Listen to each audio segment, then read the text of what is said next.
Hello and welcome to my digital talk. Today's topic is the US-China systemic rivalry.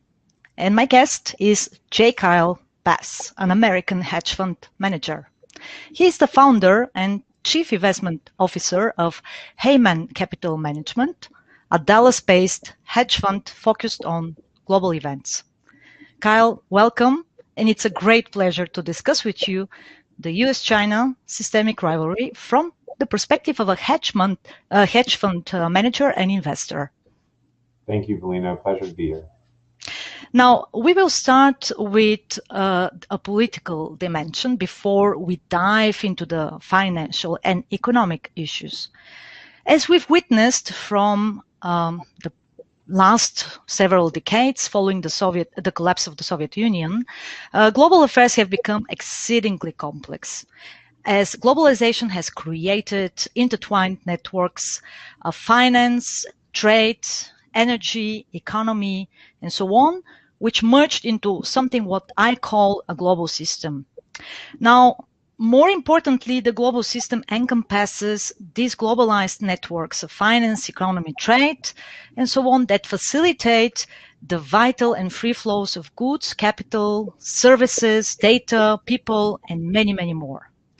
They currently operate within the framework of a significantly changing global order and an increasing global power competition next to a global pandemic, which has been more or less taking place for over 1.5 years now.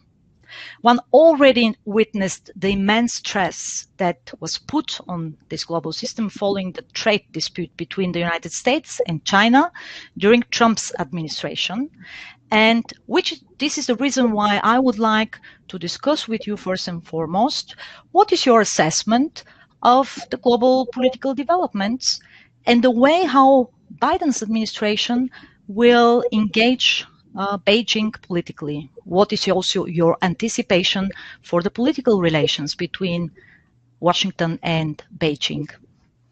Well, one of the key issues that I think is kind of lost in the media is the fact that, while the Trump organization was tougher on China than the prior, let's say, 4 or 5 organizations, or maybe even more, presidential cabinets, I think that the one place where Trump never went was, I think, the place where the West should really focus, which is human rights abuses, and the kind of whether you're talking about the elimination of democracy and basic human rights in Hong Kong, or you're talking about the horrible, evil nature of the internment and concentration camps in Xinjiang, and the live organ harvesting and those things, the prisoners of conscience.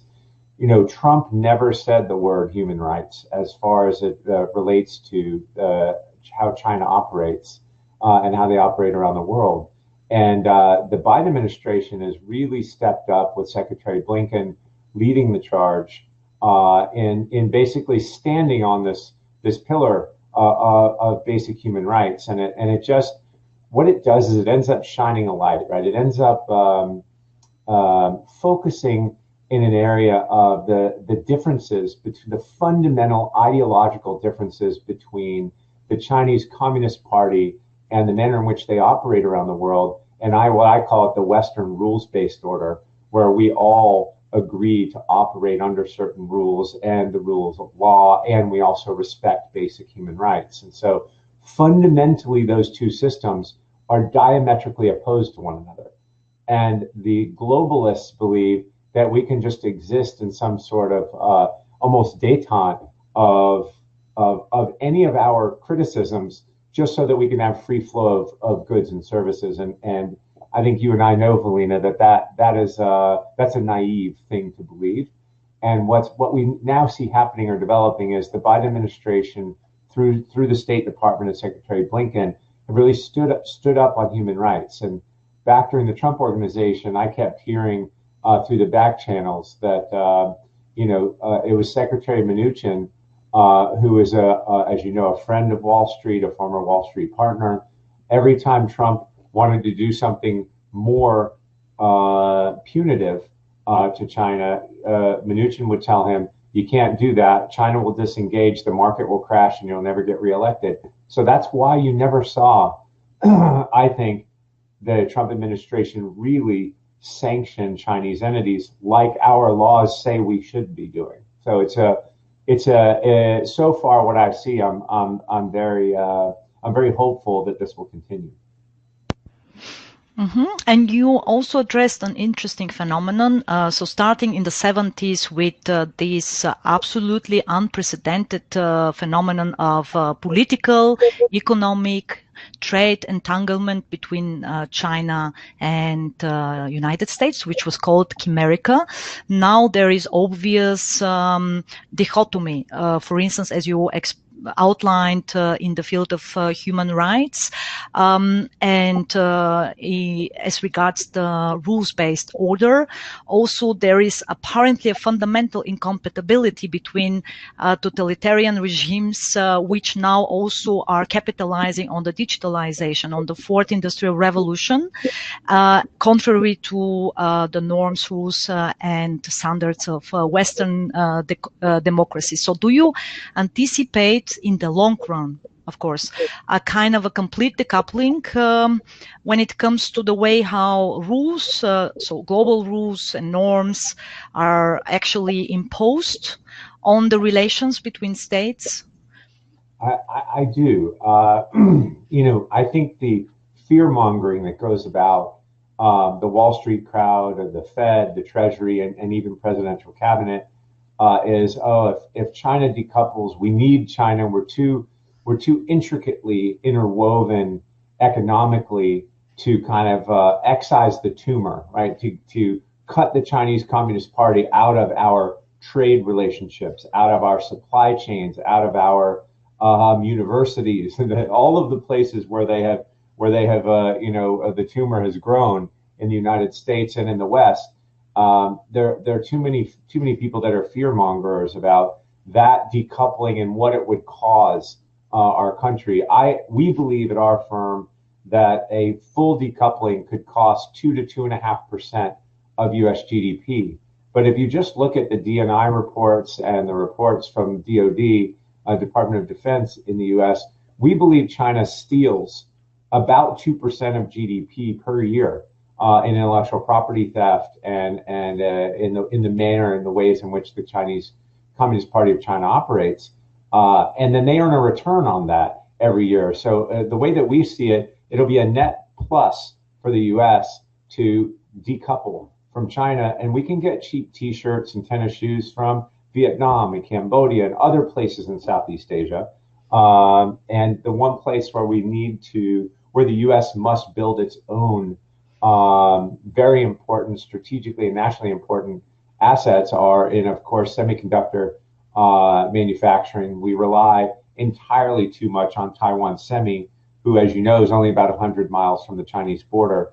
And we're building wafer fabs as fast as we possibly can right now. So I think if you read the tea leaves, we are trying to replace those critical national security issues in the U.S. as fast as possible, or create them, so that when we do eventually decouple, it won't paralyze us in any particular vertical. So I think the tea leaves are telling you that that's eventually going to happen. Okay, now I would like also to remind that in a recent interview you did for CNBC, you outlined 4, not 1, but 4 wars actually that the US is fighting with China. So out of these 4 potential wars, 3 are already taking place, 1 in the economic domain, 1 in data or digital domain, and 1 in cyberspace. And the only one that is still not being waged by military means is basically the kinetic war. So I would like to start unpacking this statement, which I think is is in fact crucial for the future relations between China and United States, because it is a very comprehensive relationship that took decades to develop to such an unprecedented context and way that it is now very hard also to get decoupled. So let's start with the economic dimension. Do you see actually efforts, and you already outlined some problematic issues such as dependencies on supply chains, dependencies also on manufacturing. Do you see actually potential or already active efforts towards decoupling in the economic sphere? And given that all countries are right now mostly concerned with the post-COVID-19 recovery, in what kind of time frame do you see actually a possible decoupling in economic terms? Yeah, the U.S. has invested so much capital through active investment in U.S. venture capital and passive investment through China's working of the MSCI and the Bloomberg and all of the various passive indices.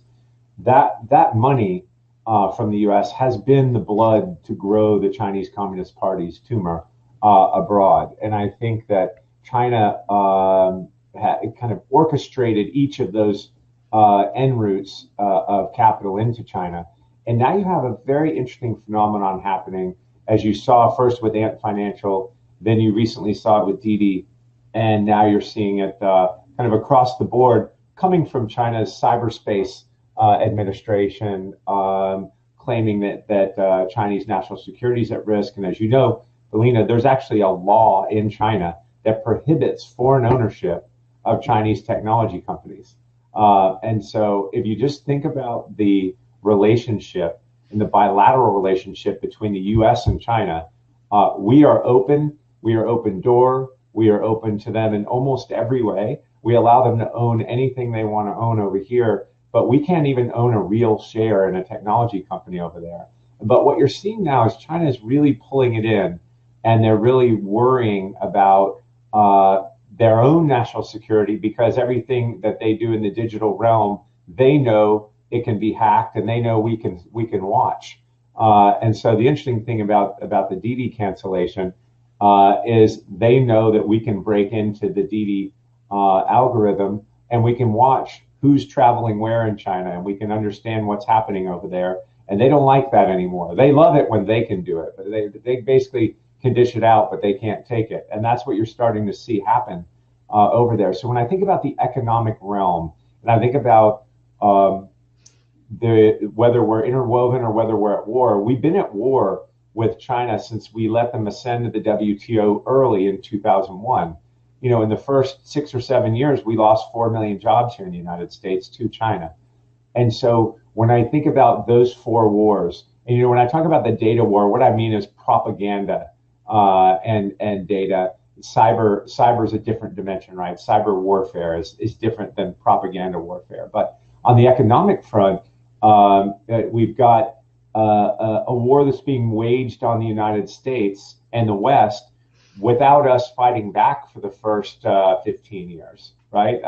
We just started to realize that we're actually engaged in an economic war when our steel capacity and our aluminum capacity started, when those businesses across the U.S. started basically ceding control to China over time, and our pharmaceuticals, somehow the frog boiled over a long period of time. And as you know, like 95% of our active pharmaceutical ingredients are made for antibiotics are made in China. Those things are crazy to allow to happen. Again, to start to excise the tumors from our system on the economic front is going to take a long time. But if you notice in each of those verticals, we're already operating that way. The thing that China has, I think, a leg up on the U.S. on is, you know, they actually have an economic war department, and we don't. We have a kinetic war department, arguably the best in the world. We have a cyber war department, top 2 in the world. We don't have an economic war department, and we don't have a propaganda department. And China has war departments in both of those, and they spend billions and billions of dollars on them every year. And so I think when we're talking about these 4 wars and we talk about the economic war, the economic, let's say, ascension of China is what has powered their belligerence around the world economically, militaristically, and ideologically. And I think that the one thing that the world hasn't spent a lot of time focusing on is the fact that no one takes Chinese currency. No one trusts them, and no one treats that as legal tender. They must have dollars, euros, yen, or pounds, and mostly dollars, just because that's the way the world, the global cross-border settlement network works. And so right now, I believe the West holds all the cards. And I believe that as we go into 2022, the economic war is going to dramatically escalate with the rollout of Chinese central bank digital currency. And I think that is the largest threat to the West, I believe economically, that we've ever faced. Before I elaborate with you on the digital currency and on currencies, I would like to draw your attention on the fact that China still thinks that it has one powerful friend in the United States, and that is Wall Street. Do you think that powerful financial companies, so basically American, one of the backbones of American economy, are still interested in investing in China, and will be looking forward to actually place a foot even now post-COVID-19? What is your anticipation? How actually can Biden's administration or any future U.S. administration deal with this issue? Because I think that this is also one of the major problems, that very often it's no longer about national interests, but it's actually about transnational interests that go beyond state-to-state relations. Yeah. When we designated the Chinese Communist Party as a genocidal regime committing crimes against humanity, it forces, historically, what it's done is forced us to reevaluate all of the relationships we have and how we do business with a regime, again, that's committing a genocide and an ethnic erasing of any kind of ethnic heritage and past of anyone that's not Han Chinese, essentially. But now we're talking about the Uyghurs, the Falun Gong, and even the Mongolians, right? But I think from the perspective of where this is headed and what the Biden administration can do and should do is simply enforce the laws that are on the books.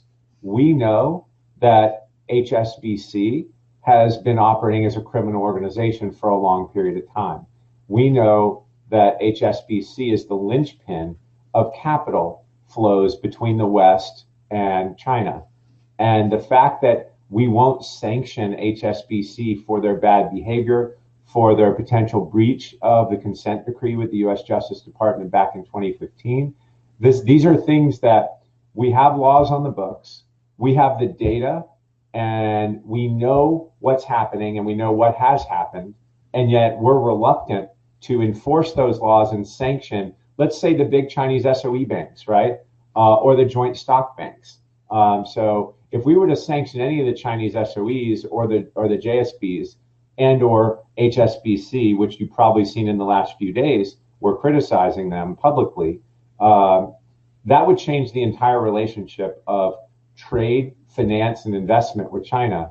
And we've given institutional investors enough time to either redeem their investments or curtail their investments or think about the risks that exist over there in China. Imagine if you were a fiduciary and you had escrowed money for Ant Financial's IPO, or if you bought DD's IPO without being able to know if the numbers you're seeing have any semblance of truth to them. And they have no audits, no PCAOB covered audits. And now you've got Xi Jinping risk. And how do you discount Xi Jinping risk? Because Velina, I have no idea how you do it, and that's my business. And so I think when we enforce our laws, what we need to do as the West is we have laws on the books. Let's use our rule of law against the bad actors.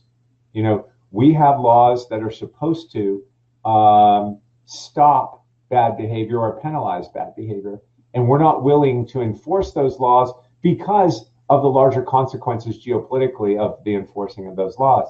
What we need to do is stick to our laws, and that's how we beat a bad actor like China. It's interesting that China has announced to open its financial markets to foreign companies, including American ones.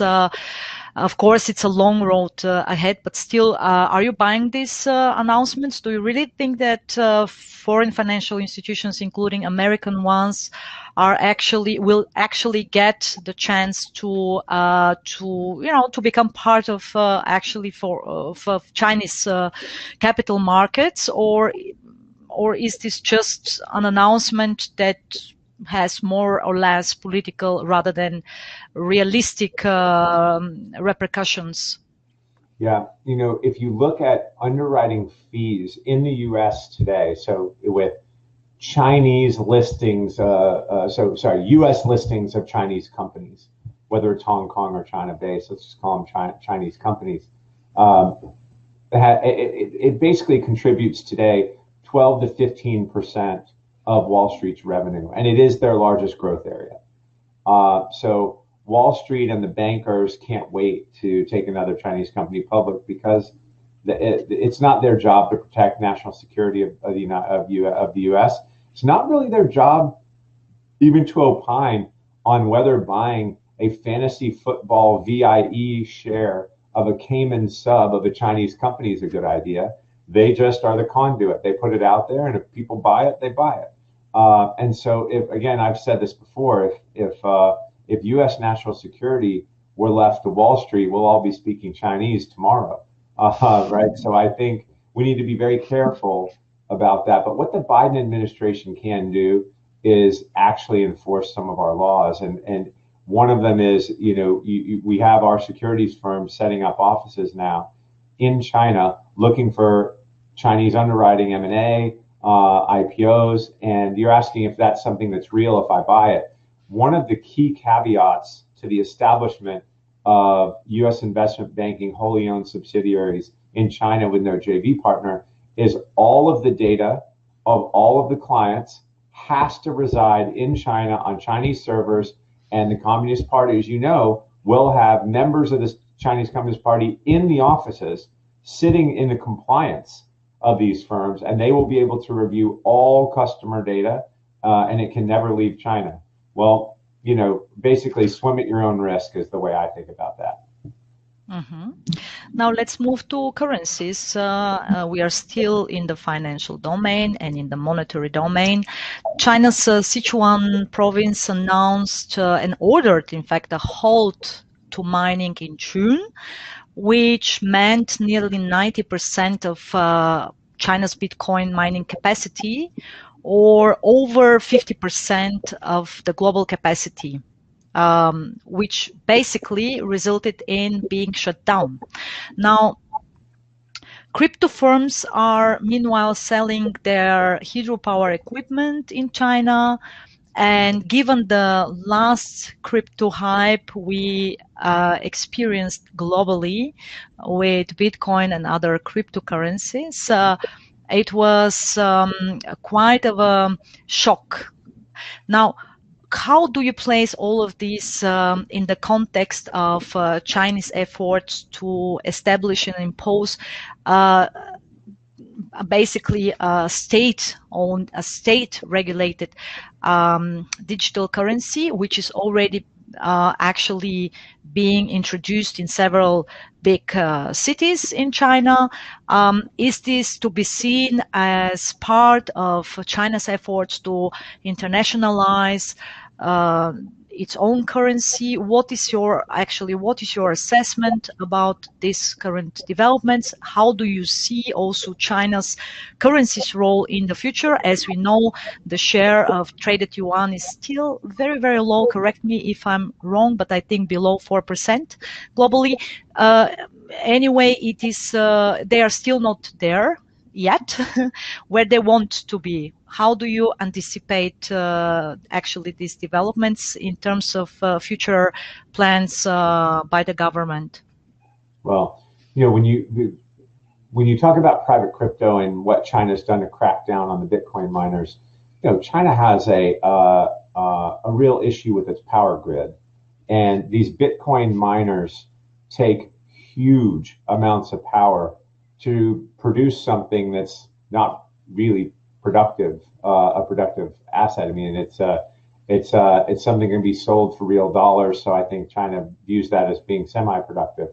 But if you remember, there were entire blackouts of Iranian cities because of the Chinese Bitcoin mining operations there. The key input to Bitcoin mining is power to run the computers and the cycles that do the mining. And so what you're seeing China realize is that all of this power is being produced by basically coal-fired power plants. And so they're burning coal to produce Bitcoins, but more importantly, the Bitcoin miners are stressing the grid. So China's kicking out the miners to places, believe it or not, like Texas, which I'm sure you saw a recent article written on this. I've actually been to the facility where Bitmain moved to, and you can't believe how much power is taken to just produce Bitcoin. 750 megawatts of power, $55 million a year spent on power at wholesale rates by one simple Bitcoin mining operation. Just think about all of the Bitcoin mining operations and how much power they pull from the world. It's truly remarkable. So I believe that separate, the power issue is separate and distinct from the digital currency issue. I don't think those two are currently interwoven or at odds with one another. I think the power issue is simple. They don't want them pulling the power off the grid in China, so they need to go do it somewhere else. So they're trying to find hydropower is the cheapest, or they're trying to find the cheapest power in the world to set up these mining operations. So I believe as the central bank digital currency is introduced, it's China trying to legitimize itself and also take its Orwellian centralized operation that is internal to China and export that to the rest of the world, right? I say they'll be able to export their digital authoritarianism if they can get directly to you, Velina. If you accept the digital RMB as payment for something that you do or a service you provide or a good that you want to sell, then it sits in your bank account or your company's bank account, and China will actually know everything about you. They will know how you spend the money. They will know when you were born, what your social security number is. They will know everything about your proclivities and what you spend and how you spend it. And then if you criticize the Chinese Communist Party, they might take some of that money away from you, because at a push of a button, they can take that out of your account. They can also incentivize you, like they have places like the Atlantic Council and Brookings and the East-West Institute and the Carnegie Endowment for International Peace, how Chinese money has flooded think tanks and they've flooded influencers, and those people become evangelical about the benevolence and greatness of China. They will be able to do that on a much more global scale because they can actually send money directly to you through a QR code outside of the banking system, outside of SWIFT, outside of anyone's ability to sanction their activities. It basically is, I call it a digital cancer. It's a digital cancer that the West actually can't adopt even on a trial basis. You either have cancer or you don't. And I think we can't allow that cancer to happen. And we're facing that here in less than a year's time. It's interesting that Rajiv Malhotra wrote a book on artificial intelligence and the struggle for power, and he called this a digital colonization. So basically, a way how you actually make not necessarily partners. It only suffices for you to be in some kind of relations with these countries, but you make them dependent by extracting all the data from them.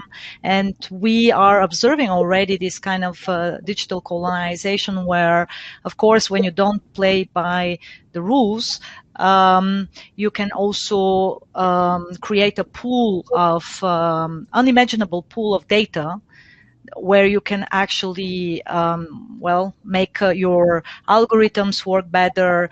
Then you can sell also these algorithms. For instance, when it comes to facial recognition, you can sell them to third countries, which is the case meanwhile with African leaders who try to sustain power and using this kind of services, this kind of products.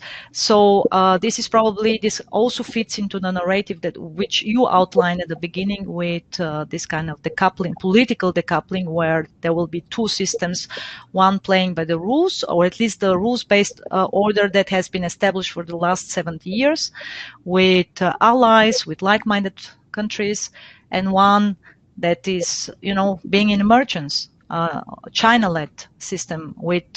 Do you foresee this kind of scenario where we will end up with a China-led alternative system, which will be established along all these most important pillars of finance, monetary economy, trade, with, of course, partners that are dependent on China in one way or another? Take, for instance, Pakistan as an example, or Russia, which is also increasingly becoming dependent on China in political and economic terms. Do you foresee this kind of future scenario? Yeah, I mean, if you just think about the countries that are, quote, aligning with China, or however you want to put it, you mentioned the digital colonization. Whoever they colonize will be digital concubines, right? They'll be of lower status. They will be deferential. They will basically do whatever China forces them to do. But also, when you think about who China's friends are, right? You've got Maduro in Venezuela. You've got Putin in Russia. You've got Pakistan. You've got, in recent days, we've seen the Taliban welcomes China and welcomes their investment and will protect them while they're in Afghanistan. You see, if you line up, if you were to just look at the list of China's friends, it's birds of a feather. It's authoritarian, tyrannical, dictatorial governments, right? That like to control their entire population and eliminate or completely ruin any basic human rights in these countries. And so the way that I see the world polarizing is the rules-based good guys in the West and the authoritarian, again, tyrannical, dictatorial governments of China's and their friends. And I think that if you just look at the world, that's what's happening as we speak, Velina, and it's only going to continue that way. And you mentioned Africa. These resource-rich, very poor countries have always had kleptocracies, right? Their governments have always been, their senior leadership have been the richest people in the country, and they build marble palaces and giant swimming pools for themselves while their population starves to death. And all China's going to do is put that on steroids. It's going to allow them to keep that control over those populations. So I sound like I'm not optimistic. I'm very optimistic about the rules-based West and technology and human innovation and education and everything that the West does so well. And I'm really not optimistic at all about where China's heading and who they're taking with them. Mm-hmm. And we are also in the middle of a fourth industrial revolution, one that is unique in a sense that we are witnessing a kind of a merger between the public and the private sector. So the innovation is no longer coming mostly from the public sector, but it's coming predominantly from the private sector. So take space exploration, take various technologies, digitalization. So there is definitely the case on the side of the West. But given the merger these structures in China, given that China is a state, actually, capitalist system, how do you see the role of certain pillars, such as, for instance, PLA, the Communist Party? PLA is basically, for our viewers who are not aware, is actually the army, the armed forces of China. So how do you see their role in innovation, in the competition over who is going to ride the fourth industrial revolution, who is going to emerge as a winner out of it? As we know from the previous waves of industrial revolutions, it was the case with the United States and previously with Great Britain that they were the winners in the competition over the supremacy, over the more or less the domination in this in the technological field, which also gave them enormous advantages over competitors. So do you think we are going to witness another competition also between United States and China in the technological domain?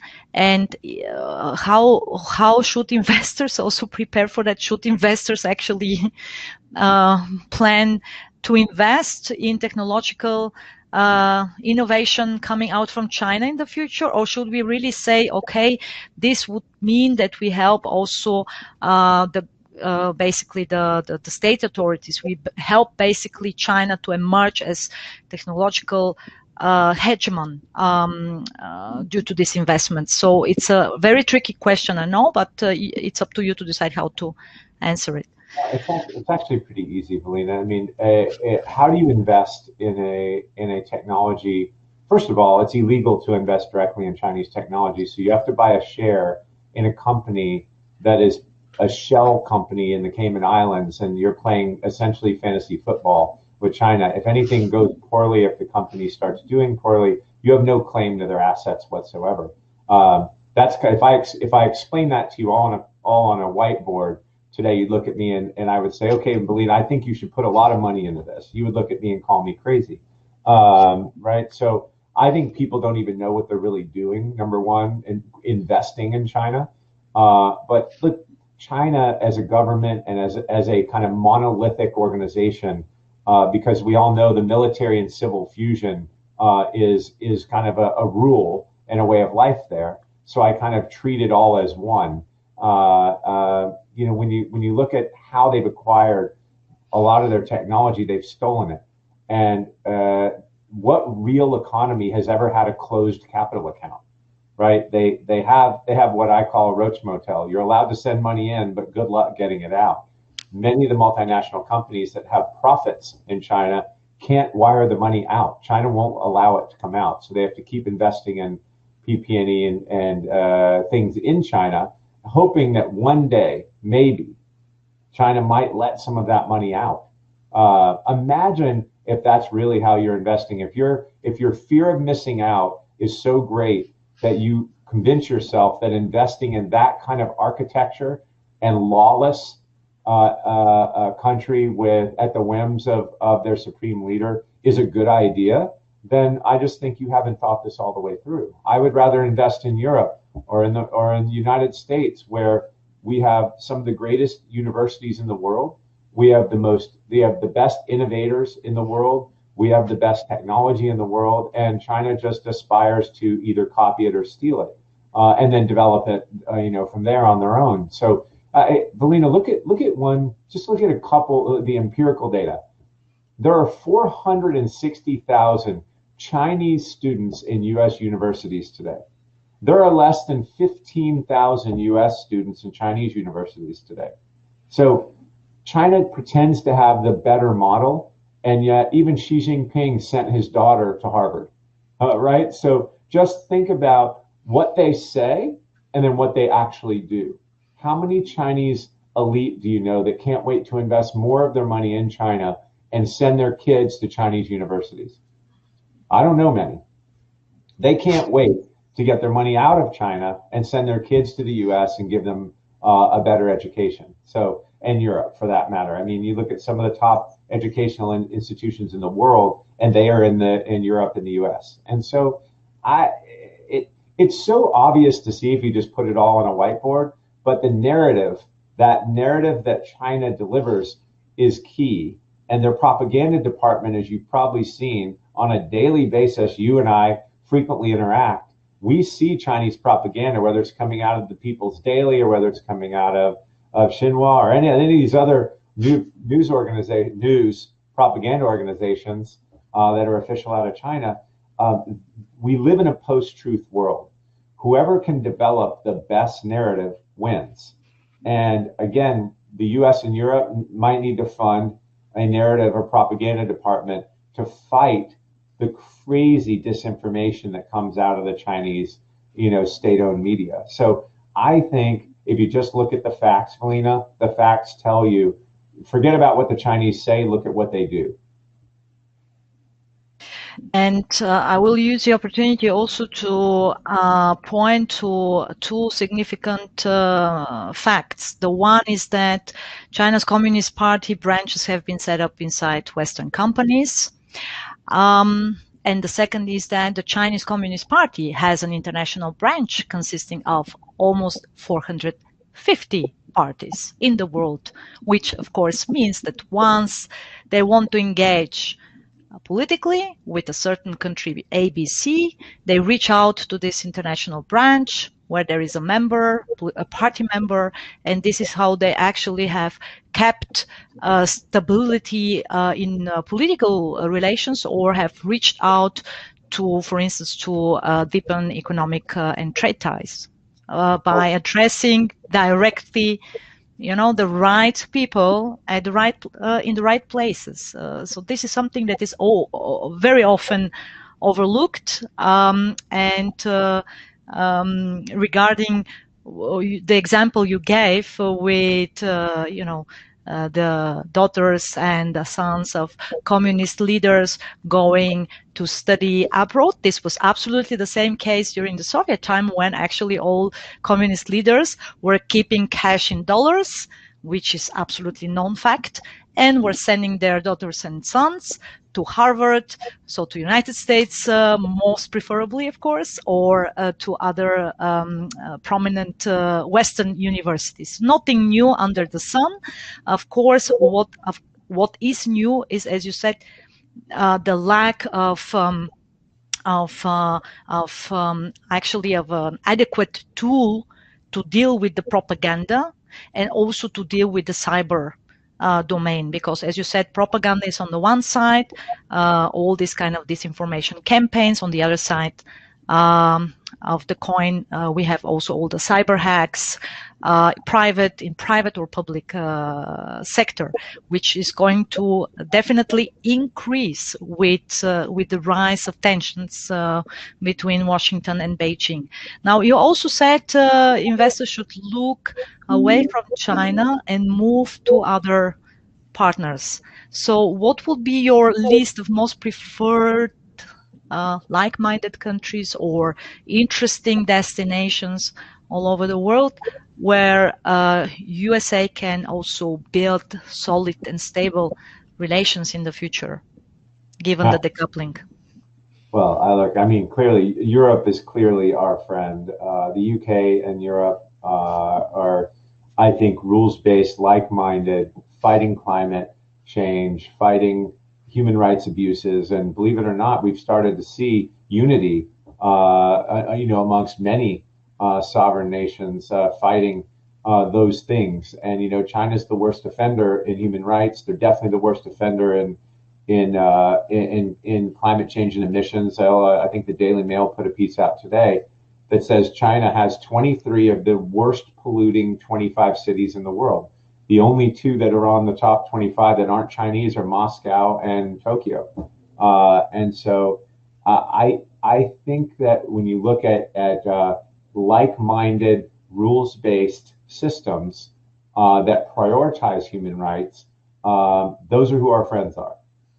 And if we can open ourselves to other non-authoritarian governments that might start to operate in a rules-based, human rights-based fundamental organization, then I think all of those people can be our trade partners and friends. Again, ideologically, I think the fundamental incompatibility between the authoritarian communistic system and the free trade rules-based West, I just don't think it can coexist for much longer. And we're already seeing those cracks develop. Final question on my side. Given that China has taken over Hong Kong for in just over a year, if I'm not wrong, turning it, and I quote you actually, from thriving metropolis to military state. So aside from this development, what are the three developments that keep you awake when it comes to China? Yeah, I mean, the big one is what's China going to do with Taiwan? We've seen their militaristic belligerence increase almost daily. Their incursions into Taiwanese airspace with the larger and larger squadrons of bombers and fighters. We've seen their rhetoric and their propaganda departments really dial up the, quote, unification of Taiwan. Taiwan doesn't want to be, quote, unified. They're their own sovereign nation. And China's claim that Taiwan is disputed by the rest of the world. And I think that what they do with Taiwan keeps a lot of people up at night. And, I think Taiwan's particularly vulnerable today in the face of Chinese aggression. And the big question is, what will the U.S. do? We saw just a week or two ago, Japan made a formal pronouncement stating that if China were to move kinetically on Taiwan, that Japan would defend the Taiwanese interests. China has had a plan for a long time. If you read Unrestricted Warfare and you've read about Admiral Liu and the plans for the first island chain and the second island chain and where they want to be by certain, what milestones they want to achieve by certain dates, they're kind of behind their game already. And so I think that Japan stepping up and saying that, with Article 5 protections that the U.S. has afforded Japan post-World War II, the question is, what will we do? What will Europe do? What will the U.S. do? What will the UN do? Well, the UN's kind of a neutered force anyway. But what will the big Western powers do if China moves on Taiwan? That keeps me up at night, and I promise you that keeps the Taiwanese up at night as well. So hopefully the Chinese militaristic belligerents won't assimilate Taiwan. If you look at Hong Kong, it's just too coincidental that the protests were at their peak. It was the existential threat to the Chinese Communist Party, and then magically this virus showed up and shut Hong Kong down and allowed the Chinese authorities just to turn it off. That sounds conspiratorial, but it just looks like it was perfectly planned to me. Do you see a light in the tunnel post-COVID-19 in a sense of economic growth, or are we going to continue with the economic stagnation and trade actually stagnation that we were witnessing prior to COVID-19? Because let me remind for our viewers, of course, and our listeners, that we were already in a kind of a recession scenario prior to COVID-19, or are you buying all these positive and very optimistic scenarios and outlooks by the International Monetary Fund and so on, that we are going to witness growth they're quite optimistic altogether? Well, I think if you look at the amount of money that was printed by the world central banks to basically countercyclically spend into the Wuhan debacle, I think that in nominal terms, you're already seeing, right, GDP's cracked to new highs. In real terms, right, call it nominal returns less real inflation, we still have negative real growth, but it's just because we're inflating our way out of the problem. So if the world reopens and we put this horrible disease and virus in our rearview mirror, yeah, I think we'll grow like crazy in nominal terms. In real terms, I don't. I think we'll be back to some kind of global trend line. But the amount of money in the system, as you know, has kind of retarded the differential in asset prices, and it's made. I don't know about in Austria, but in the U.S., everything's much more expensive than it was a year ago. Incredibly expensive. We think the real inflation number, if you didn't chain weight it, and that's for another day, is at least 12% in the U.S. alone. If you look at Germany's year-over-year numbers, they've already printed 11.8% year-over-year inflation. So I think our number's spot on, and I think it's probably worse than that in certain areas. So yeah, do I buy it? Yeah, nominal growth is going to be pretty spectacular just because of the amount of money that's been printed. Real growth is going to be elusive, I think, for years to come. Yes, and indeed, inflation is a real issue in Europe as well. However, the political decision makers are not trying to address it in order to not cause a panic, because the expectation is that there will be a next lockdown due to the Delta variant, which also means that there will be further jobless people and so on. So in reality, political decision makers are trying to scale down the problem, which is a real one, as you outlined. Now, I will use the final minutes we have left for a few questions coming from the chat. For those early birds on your side of the Atlantic, or maybe on this side of the Atlantic, who decided to join us during the live stream, of course, the digital talk will be available afterwards as well. So there is a question: why is China tightening their lending so much, so quickly? Is it an attempt to become more compliant with the U.S. regulators? The question, if you don't mind, restate it, Velina. I didn't understand what you said. Yes. So once again, why is China tightening the lending so much so quickly?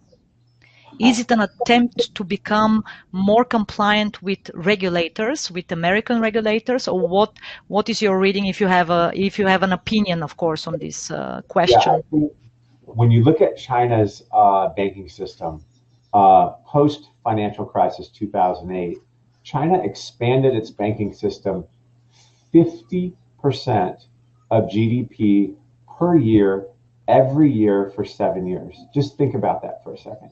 Imagine if the U.S. we have roughly a $21 trillion economy. Imagine if we lent $10 trillion of new money into our banking system in 1 year's time. And we did it every year for the next 5 years. What you would do is you'd create meteoric nominal growth, right? Who knows what real would be?